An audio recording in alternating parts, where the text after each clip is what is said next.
Menarik tadi disebutkan bahwa kalau memang KPK itu sebenarnya bukanlah objek dari penggunaan hak angket oleh DPR ini, lalu kalau misalnya ini tetap berjalan pansus angket terhadap KPK, maka ujungnya kemana Mbak Arissa? Apakah nanti kemudian ada juga hak menyatakan pendapat kemudian? Tapi ini kan ke Presiden hak menyatakan pendapat, masa ke Ketua KPK, HMP-nya?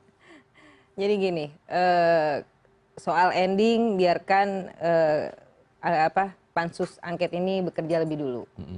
Tapi pada saat ini kita fokus untuk membenahi KPK. Tapi gambaran endingnya kan bisa ketahui, misalnya kalau misalnya kita coba lihat angket yang sebelumnya ya, misalnya kasus Senturi. Apakah itu akan diterima hak menyatakan pendapat kepada Presiden SBY saat itu atau tidak? Kan pilihannya ya itu nunggu nanti, tapi kan sudah jelas frame-nya. Nah kalau yang ini frame-nya bagaimana? Bukan hasilnya, tapi frame-nya itu, arahnya kemana nanti? Enggak, kalau seperti yang tadi saya sudah sampaikan, kalau dari fraksi kami itu kita cukup jelas lah. Kita ingin memperbaiki institusi ini. Apa yang menjadi kelemahan dari KPK atau menjadi kekurangan KPK itu yang kita perbaiki. Kita perlu evaluasi lah. Lewat apa kemudian? Kalau misalnya jalurnya angket, lalu kemudian lewat bentuknya apa? Rekomendasi? Iya, rekomendasi. Rekomendasi. Bisa sampai hanya seperti itu saja? Iya, jadi sekali lagi kan kemudian kita tahu bahwa nanti hasil pansus ini dilaporkan ke paripurna, ini teknisnya. Oke, ya, kita bicara teknisnya dulu agar ketahuan nanti arahnya kemana kan? Nah dari situ kemudian paripurna diambil keputusan apakah mayoritas anggota DPR setengah plus yang paripurna yang syaratnya dihadiri setengah dari anggota DPR dan disetujui oleh setengah dari anggota yang hadir itu menyetujui hasil kerja pansus angket ini. Setelah itu hasil pansus ini diserahkan kepada Presiden. Itu clear, ya kan?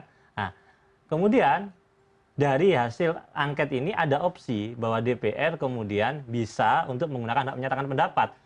Prosesnya mulai dari awal lagi, diusulkan oleh beberapa anggota DPR. Kalau tanpa mengajukan hak menyatakan pendapat, bagaimana? Nggak bisa kan hak menyatakan pendapat di pasal 79 ayat 4 itu kemudian terikat juga ada tata tertib untuk dapat menjadi hak menyatakan pendapat DPR. Karena hak menyatakan pendapat itu hak kelembagaan. Jadi proses antara angket dan menyatakan pendapat ini berbeda. Tapi angket bisa berujung pada menyatakan pendapat, iya. Tapi sesungguhnya hasil angket itu kalau sudah diterima oleh DPR itu diserahkan kepada Presiden. Jadi muaranya ke Presiden karena Presiden adalah pemerintah dia Presiden. Maka menurut saya agak diserahkan Presiden untuk apa? Jadi tidak lanjuti karena Presiden kan kemudian putusan kan gini, yang bedakan interpelasi sama angket itu kan interpelasi itu tidak ada indikasi untuk dianggap melanggar undang-undang. Kenapa angket? Karena indikasinya pelaksanaan undang-undang atau kebijakan yang penting strategis berdampak luas itu dianggap melanggar undang-undang. Hasil pansus itu kan kesimpulannya nanti dua. Terbukti melanggar undang-undang atau tidak melanggar undang-undang. Pansus angket ini ya? Pansus angket dong. Karena kan kalau enggak interpelasi cukup bertanya saja, ngapain ya kan gitu kan. Nah dari sini kemudian ketika pansus menyimpulkan melanggar undang-undang dimintakan persetujuan kepada paripurna. Dari paripurna kalau memang diterima pimpinan DPR kemudian mengirim kepada Presiden. Karena muaranya kan perbaikannya di Presiden. Mengirimkan rekomendasi bentuknya ke Presiden apakah melanggar undang-undang atau tidak melanggar undang-undang. Karena angket ini kan cita rasa parlementer sesungguhnya. Kalau parlementer masih tidak percaya berhentilah Perdana Menteri. Tapi kan kita tidak. Presiden dijamin fixed term. Sistem presidensial. Coba ya kita bayangkan dulu. Misalnya ini melanggar undang-undang. Saya katakan seperti itu sebelum barisan untuk memberi komentar. Katakanlah melanggar undang-undang. Diberikanlah rekomendasi ini kepada Presiden bahwa KPK diserahkan kepada Presiden. Bahwa KPK ini selama ini melanggar ini, ada sprindik bocor, ada ini dan lain sebagainya. Gambarnya misalnya seperti itu ya. Kita pakai salah satu opsi yang ini dulu. Kemudian Presiden harus ngapain? Presiden nggak bisa intervensi KPK juga kan. KPK kan lembaga penegak hukum. Cirinya misalnya harus ada perbaikan KPK harus dibuat seperti ini, undang-undangnya harus direvisi. Presiden sama DPR melakukan revisi undang-undang, maka terbukti betul bahwa tujuannya nanti ujung-ujungnya adalah legitimasi revisi undang-undang. Benar ya, revisi undang-undang KPK, Marissa? Enggak, kalau kita sih sampai saat ini belum ada arah ke situ. Nah, hasil rekomendasinya ini kan diserahkan ke Presiden, pasti kan. Kalau tanpa rekomendasi, misalnya angket tanpa rekomendasi, iya, karena di Undang-Undang MD3 begitu diputuskan paripurna itu diserahkan kepada Presiden. Jelas bunyinya hasil pansus angket kalau diterima paripurna oleh pimpinan DPR, hasil angket DPR diserahkan kepada Presiden. Hanya kepada Presiden, nggak ada lembaga lain. Dikunci di Undang-Undang MD3. Kemudian Presiden, kalau kasus misalnya untuk kasus Senturi yang kita coba ya, kasus Senturi sebagai contoh yang publik mungkin masih ingat, diterima oleh Presiden saat itu Presiden SBY ya. Terus kemudian melakukan perbaikan kalau itu terkait karena memang menteri-menterinya kan di bawah Presiden, bisa KSK itu bisa waktu ya itu kan bisa. Tapi kalau ini Presiden bisa memperbaiki KPK, misalkan intervensi penanganan Miriam gitu kan. Artinya menurut saya ini juga sia-sia juga sesungguhnya. Maka tadi saya alasan sesungguhnya dari aspek yuridis, aspek sosiologis, aspek praktis, ini enggak pansus angket KPK. Mbak Risa bisa dijelaskan ujungnya kemana ini setelah kemudian nanti rekomendasi diserahkan kepada Presiden. Presiden nggak bisa intervensi kepada KPK karena memang berbeda kan eksekutif dan juga yudikatif. Belum ada gambarannya di Jadi gini, pansus. kalau dari fraksi kami jelas, tapi maksud saya di sini juga saya harus tegaskan bahwa biarkan angket ini bekerja lebih dulu. Kemudian nanti tentu dari semua fraksi-fraksi yang mengirimkan nama-namanya tidak semua punya maksud tujuan untuk melemahkan KPK dan sebagainya. Tapi ada yang mempunyai tujuan melemahkan KPK berarti. Saya nggak tahu ya, tapi saya nggak tahu, tapi juga tidak mau menuduh gitu kan. Tapi kita juga harus berpikir positif bahwa apa yang kita lakukan sekarang adalah sebagai fungsi pengawasan terhadap KPK. Setelah sekian lama KPK berdiri, ini belum ada evaluasi kinerja. Nah ini yang perlu kita lakukan sekarang ini. Jadi maksud saya biarkan pansus angket ini bekerja, kemudian sama-sama kita kawal, dan kalau ada kritikan seperti tadi masukan beberapa poin yang saya dapat, saya rasa itu bagus untuk kita. Gitu. Untuk lanjut atau berhenti? Oh tetap lanjut. Oh tetap lanjut. Ada kritikannya minta berhenti kan kayaknya. Tetap lanjut. Ya jadi memang akan bekerja, tapi kan yang kita persoalkan soal bagaimana jalannya angket ini sesuai prosedur atau tidak, sesuai dengan peraturan Undang-Undang MD3 atau tidak, sesuai tatib atau tidak, objeknya memang sesuai dengan yang disebutkan Undang-Undang MD3 atau tidak. Ini kan yang sedang kita perbincangkan, bukan merecoki. Kalau memang sudah benar kan tidak mungkin direcoki. Cuman publik ingin lihat, oke, katakanlah prosedurnya benar, ininya benar, segala macam sudah benar, substansinya benar. Ujungnya seperti apa gitu Mbak, itu yang kemudian ditanyakan publik begitu. Kalau kemudian ujungnya adalah rekomendasi terhadap Presiden, tapi Presiden tidak bisa follow up kepada KPK karena memang ranahnya berbeda antara yudikatif dan eksekutif, apakah ini kemudian publik bertanya jadinya? Mungkin Mbak Risa bisa mengatakan benar atau tidak. Ujungnya kemudian nanti revisi Undang-Undang KPK antara Presiden dan DPR membahas ini sesuai rekomendasi angket terhadap KPK. Yang selama ini revisi itu selalu mendapatkan penolakan publik cukup besar. Iya. Sebetulnya kalau revisi Undang-Undang KPK, yang perlu digarisbawahi adalah kita flashback ke yang dulu ya, karena saya juga pada saat itu yang mengusulkan Undang-Undang KPK untuk direvisi. Jadi tidak semua poin-poin di dalam Undang-Undang KPK itu kemudian direvisi. Ada beberapa poin seperti yang kita pada saat itu usulkan adanya Dewan Pengawas. Nah ini yang belum ada. Kemudian itu penting menurut Anda ya? Iya. Nah, padahal itu yang ditentang juga. Nah hal-hal yang seperti itu yang mungkin perlu nanti tergantung nanti pembahasan ya. Termasuk penyadapan harus izin ketua pengadilan seperti itu ya? Pada saat itu iya, tapi nanti kita lihatlah perkembangannya. Karena penyadapan ini kan juga ada undang-undang sendiri dan sebagainya. Baik. Dan tidak hanya KPK yang melakukan penyadapan, ada institusi lain juga melakukan hal yang sama gitu kan. Yang kita fokus adalah mungkin Dewan Pengawas. Dewan Pengawas ini penting bagi kita. Oke. Itu. Kalau memang ujungnya revisi Undang-Undang KPK, apa yang akan terjadi? Ya, jadi sekali lagi hak angket ini hak yang sangat sakral di DPR. Jangan gampang menggunakan hak angket sesungguhnya kalau tujuannya belum jelas sesungguhnya. Lah, menurut saya dalam konteks ini kan awalnya sekali lagi menurut saya kalau memang ketidakpuasan beberapa anggota kemudian menimbulkan solidaritas dari anggota-anggota DPR lainnya, kan ada beberapa anggota yang disebut misalkan.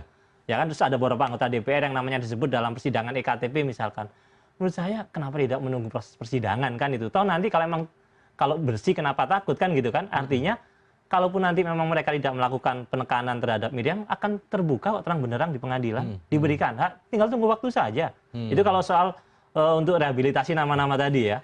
Toh memang menurut saya persidangan masih terus berjalan. Tapi alasannya kan untuk memperkuat KPK katanya angket ini. Kalau memperkuat KPK, menurut saya memperkuat justru bukan dengan hak angket seperti ini. Tapi 60 hari ini nanti apa yang dilakukan? Memanggil KPK, memaksa KPK untuk membuka rekaman, padahal Undang-Undang Keterbukaan Informasi Publik pasal 17 jelas bahwa informasi yang berkaitan dengan proses penyidikan dikecualikan untuk bisa dibuka. Meskipun DPR yang meminta. Ada ancaman pidananya 2 tahun. Kemudian denda juga.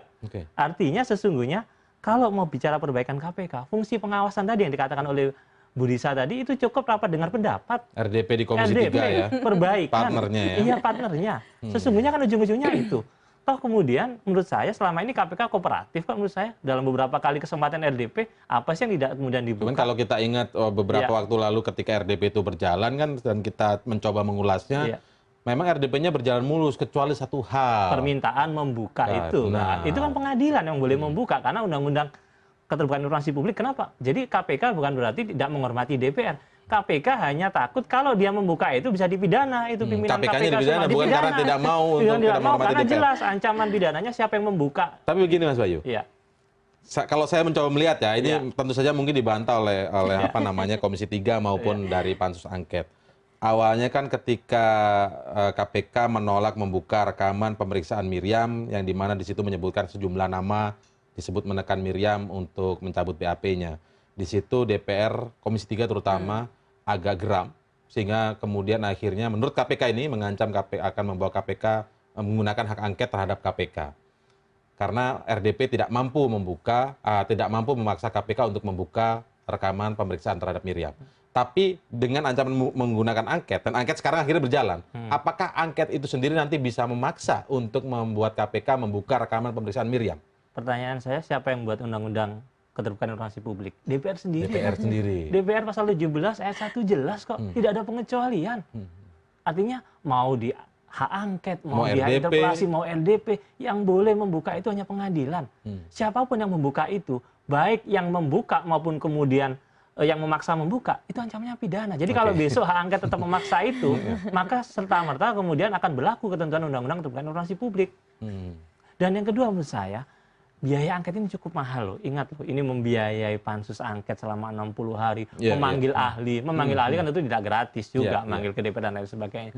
Kalau ujung-ujungnya kemudian soal rekomendasi menurut saya, LDP itu jauh lebih murah sesungguhnya LDP. Jadi apalagi ini kan publik menolak gitu. Jadi menurut saya apa sih? Saya Apa yang ingin coba dipertaruhkan DPR sebelum itu? kita tutup, ada cuplikan pernyataan dari juru bicara KPK Febri Diansyah mengatakan bahwa penggunaan hak angket ini menggunakan biaya atau anggaran yang cukup besar, sehingga kalau memang penggunaannya tidak sesuai dengan undang-undang, maka ini bisa disebut juga dengan merugikan keuangan negara. Kita mungkin sudah siapkan materinya. Satu bentuk dari tindak pidana korupsi itu adalah perbuatan melawan hukum yang mengakibatkan kerugian keuangan negara dan ada pihak-pihak yang diperkaya di sana. Kita patuh saja pada Undang-Undang MD3 yang mengatakan di pasal 201 misalnya, bahwa itu terdiri dari seluruh unsur fraksi. Yang menjadi pertanyaan ketika tidak seluruh unsur fraksi yang ada di panitia angket tersebut, apakah kita bisa mematuhi panitia angket yang kemudian keabsahannya pun masih jadi pertanyaan yang serius. Panitia hak angket ini akan ditetapkan melalui keputusan DPR. Kita lihat nanti apakah keputusan DPR itu akan dibuat secara melawan hukum atau sesuai dengan aturan hukum yang berlaku. Karena di keputusan DPR itu nanti juga akan dilampirkan berapa kebutuhan anggaran untuk angket ini. Anggarannya dari mana? Anggarannya dari keuangan negara. Apakah uang rakyat Indonesia ini atau keuangan negara ini dapat digunakan dengan sebuah dasar yang masih dipertanyakan? Itu KPK-nya sudah ancang-ancang loh. Penggunaan anggaran negara, tapi penggunaannya tidak sesuai dengan peraturan perundangan. Contohnya pasal 201, lalu pasal penetapan paripurna itu sendiri. Nah, bagaimana itu, Mbak? Ini KPK-nya juga mulai menyerang saya serang kita balik. Sadar betul lah. Kita sadar betul kalau soal anggaran, Iya. memang kita sadar betul bahwa ini kita menggunakan anggaran dari negara. Dan tentu semua itu juga dengan pertimbangan-pertimbangan ya. Maksudnya gini, ketika kita mengusulkan pansus angket, itu sudah ada. Kita sudah terframing lah di kita. Oh, ini akan begini, ini akan begini, ini akan begini. Termasuk akhirnya nanti ujungnya seperti apa ya? Iya. Itu yang belum dijawab tadi sebenarnya. Nah, maka kemudian mekanisme atau prosedur pembentukan angket ini kita harus hati-hati. Nah, dari 25 anggota yang sudah mengusulkan atau sudah membubuhkan tanda tangannya untuk menjadi pengusul angket sudah terpenuhi ditambah 2 fraksi tadi, bagi kami ini sudah sesuai dengan ketentuan, sudah ada di undang-undang juga. Jadi kalau tadi juru bicara KPK menyampaikan bahwa kalau pansus ini tidak sesuai dengan undang-undang dan sebagainya, maka penggunaan keuangan negaranya akan menimbulkan kerugian negara, ya sah-sah aja. Kami pun di Komisi 3 juga melakukan hal yang sama terhadap mitra kerja kita. Kita kan ada sistem evaluasi juga. Gitu. Baik, Gitu. oke. Ini terakhir penutup, Iya. Mas Bayu kan tetap berjalan dengan berbagai argumentasi yang dibangun oleh teman-teman dari Pansus Angket untuk KPK ini dari DPR. Intinya KPK nanti memang wajib datang tidak? Kalau angket ini Iya. berdasarkan tidak ada kontroversinya memang sesuai dengan prosedurnya, memang yang dipanggil DPR wajib datang. Tapi kalau dengan yang seperti ini kondisinya, ketika masih legitimasi masih dipertanyakan dan lain sebagainya, bagaimana KPK Jadi, sebaiknya? Ini ada 2 pasal di Undang-Undang MP3, 203 sama 204. 203 itu pemerintah jelas, artinya sejak awal yang dimintai keterangan sebagai Adalah terduga, pemerintah. ini kan diduga melanggar undang-undang. Terduga nih ya, karena bukan pengadilan kan tersangka. Ini Iya. terduga kan pemerintah. Jadi agak sulit juga karena di 203 itu jelas yang menjadi terduga adalah pemerintah. Itu memang wajib hadir. Persoalannya KPK apakah memenuhi pasal 203? Kan enggak juga. Perdebatannya masih belum selesai ini. Di 204 memang Pansus Angket boleh memanggil pejabat pemerintah, pejabat negara, tapi bukan sebagai terduga untuk memberikan keterangan dalam arti untuk memperjelas duduk perkara ini. Jadi Bukan jadi sesungguhnya- objek utamanya, jadi, objek bukan. utama. Jadi yang bisa dipaksa hadir kalau berapa kali nggak hadir dengan upaya paksa Adalah bahkan pemerintah. penyanderaan itu adalah sesungguhnya KPK tidak memenuhi pasal 203. 204 itu pejabat KPK kalaupun diundang hadir bukan sebagai terduga, tapi dimintai keterangan untuk membantu pansus angket ini. Jadi harus dibedakan. Ini siapa terduga, siapa pejabat yang dimintai keterangan untuk membuat terang benderang perkara yang sedang ditangani atau dugaan yang sedang ditangani oleh pansus Jadi nggak bisa angket ini. dipaksa sebenarnya. Jadi sesungguhnya tidak ada satupun ketentuan di Undang-Undang MP3 yang mewajibkan KPK hadir karena sejak awal yang dikunci pemerintah. Jadi pansus ini nanti berjalan minta keterangan siapa? Ya itu. Itu yang menjadi pertanyaan kemudian. Makanya menurut saya, andai kata KPK nggak hadir sekalipun, dia karena tidak ada ketentuan di Undang-Undang MP3 yang bisa memaksa KPK. Benar sesungguhnya. begitu, Mbak? Nah, jadi gini, kalau menurut kami sebaiknya KPK hadir. Kalaupun di undang-undang tadi disampaikan oleh Mas Bayu Pasal 204. itu adalah pemerintah, toh pansus angket ini hanya untuk mendengarkan, mengambil keterangan, kemudian nanti kita akan menggali dan berkembang, kemudian kita akan Berarti bukan mendengarkan juga. menyelidiki dong, itu kan Iya. sama kayak bertanya aja, interpelasi jadi. Iya, enggak. Jadi gini, kita akan memanggil KPK, memanggil ahli, pakar dan sebagainya. Kemudian kita akan sinkronisasi dengan undang-undang dan sebagainya. Oke, baik. Kita akan lanjutkan lain kali di episode selanjutnya. Durasi kali ini sudah habis, walaupun saya masih penasaran. Ini berarti menjadi objek utama atau berubah menjadi interpelasi sebenarnya kemudian kan?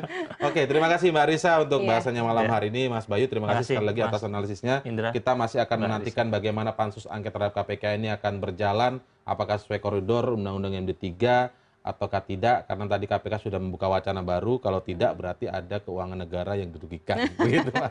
Oke, terima kasih sekali lagi, dan CNN Indonesia Prime News masih akan segera kembali setelah jeda berikut ini.